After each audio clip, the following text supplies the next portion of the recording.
Welcome to This Week in Colorado Soccer. Eric Floyd alongside head coach Danny Sanchez. Coach, 2 games in the homeland, Arizona this weekend. Plenty of Buffs fans, heard them on the broadcast. Yes, you did. It's like, that sounds like Buffs fans. And then you hear, let's go Colorado. And I'm like, That's there us. you go. Didn't hear any Arizona fans on the broadcast or the stream this weekend. But started off at Arizona State up in Tempe, a 3-2 loss. Obviously conceded the 2 penalties.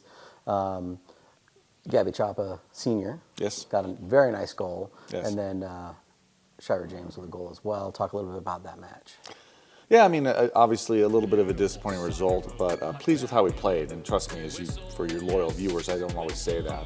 But I thought we played well. You know, we gave up a penalty-ish early, but we responded well. Like you said, Gabby, after Sinead got chopped down the box, the ball kept going and we kept playing, and ball went out to Gabby, and she had one of the most brilliant shots from the end line that goes over the keeper's head off the far post and in. But they all count the same, so 1-1, and we had pushed her up in the attack, so it was a great moment for her. So 1-1. 2-1, Arizona State scored a very good goal to make it 2-1. But once again, we responded well in the second half. A lot of pressure in the midfield. Jade puts pressure on. Shira wins the ball, and a really nice finish to make it 2-2. Another penalty-ish. Disappointing to give up that one. So 3-2, and we had a couple good chances after that, but nothing clear-cut. A good game. Both teams really left it all out there, but obviously a disappointing result for the Buffs. And then, of course, on Sunday, Halloween, a spooky game, went down to Arizona, played Arizona down in Tucson. 1-0, Shira James, her 8th goal of the year on a nice play from Sinead Hopcroft to Lawson Willis into Shira. Talk a little bit about that match. Yeah, I mean, we could have kind of hung them up, but I'm really pleased with how we responded. It was a warm day down there. We played a lot of players. Arizona was coming off a win on Thursday against Utah.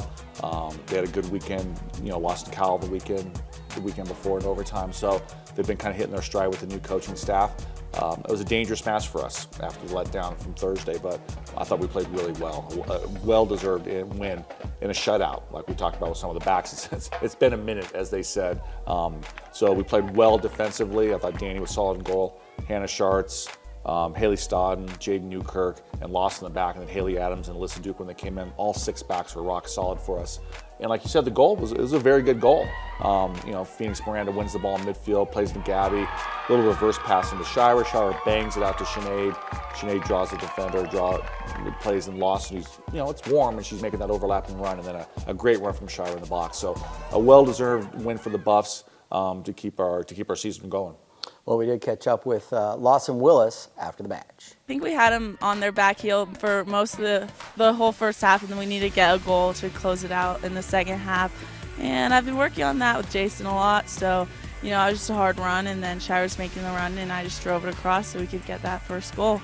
And next week's huge, obviously. Obviously, we would like to get a win against Arizona State on Thursday, but it is what it is, and we took care of business today, so we got to do the same thing next week, so we're going to work hard during the week and hopefully get that done, because you never know what's going to happen. We have a lot to play for still.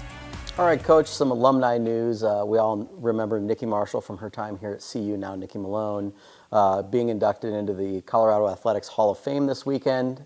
Talk a little bit about Nikki. I mean, obviously, you didn't coach her, but everybody in the state of Colorado knew who Nikki Marshall was. I did know who Nikki Marshall was a little bit. I came to work ODP at Prentup Field way back when I was a lowly Metro State coach, and I remember watching this player buzzing around, and I talked to former assistant coach Paul Hogan. He's like, "Yeah, I think we're going to get her." I'm like, "Wow, that's what a Pac-12 player looks like." And 17 goals her freshman year, and winning a world championship with the U20 women's national team, and obviously a stellar pro career with an NWSL championship with Portland Thorns, and getting called into finally the full national team, but then doing her knee, and then at that point focusing on what's really more important: her family, her husband Tom, and her kids. But there's a Mount Rushmore of Colorado soccer field players, and I'm going to go ahead and name it right now. It's Nikki Marshall, it's Fran Munley, our other soccer Hall of Famer. Yep. Taylor Korniak, and I think Amy Barzik as well. I think if we're going to have that, it's up for debate, so if anybody wants to reply and debate that. But obviously Nikki really kind of pushed it to the next level for us, and a fantastic young woman, a great supporter of us. Her sister Shay played with us as well. So we'll miss the Hall of Fame on Thursday, her induction, because we'll be in Utah.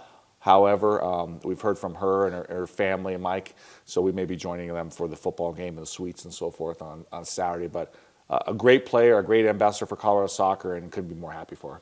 And then I would make a nomination of J.J. Tompkins for that Mount Rushmore of Colorado soccer as one of the best goalkeepers. But I said field players, Eric. Oh, you did say field players. So we're going to have a goalkeeper section as well, and that is clearly JJ at the top, and we'll have some other candidates there. I was going to say, I've been to Mount Rushmore, and there's not like a backside where they have like, other categories. So you're saying we should go and make it a 5-person Mount Rushmore? Yeah, I mean, here's the best players, and yes, if you were going to go with 4. I apologize, JJ, in advance. I know you're in Norway recovering from your shoulder surgery. I'm sure you're watching. We'll go ahead and include you as well, based on Mr. Poloni's recommendation. Yes, we can go with 5. Our mountains are bigger here in Colorado. Exactly, than they are, very lovely. There you go. Well, anyways, Vålerenga won the Cup final again, second year in a row. Obviously, as you mentioned, JJ out with a shoulder injury, but still celebrating and still part of the team and having a great time. She signed a contract extension like we talked about earlier this year, loving her time in Oslo, and we're looking forward to seeing her back on the field soon. All right, and then, of course, the Vanguard Soccer update.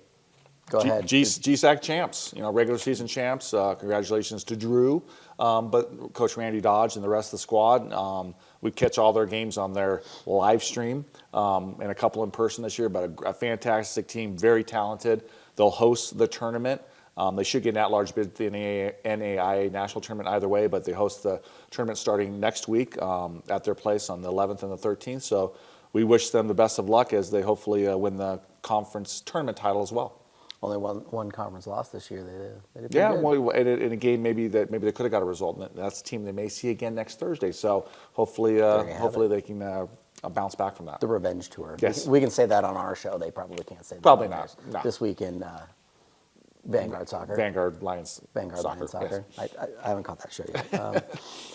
All right, Coach. Up next, one last game at Utah, as you mentioned on Friday, 3 o'clock Mountain Time. Official viewing party at my house or.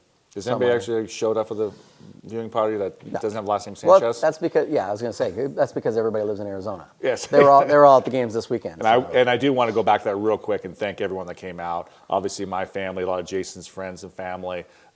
We actually didn't have any Arizona players on the team, and we still had the majority of the fans, especially in Tucson on Sunday. So thanks to everyone that came out. It really motivated the squad, and it was awesome. But as far as this weekend, Utah, a new coach. We have everything to play for, and they don't have a lot to play for, which is always a dangerous match. It seemed like I told the team this morning that seems to be the case the last few years. So, our RPI is still at 44.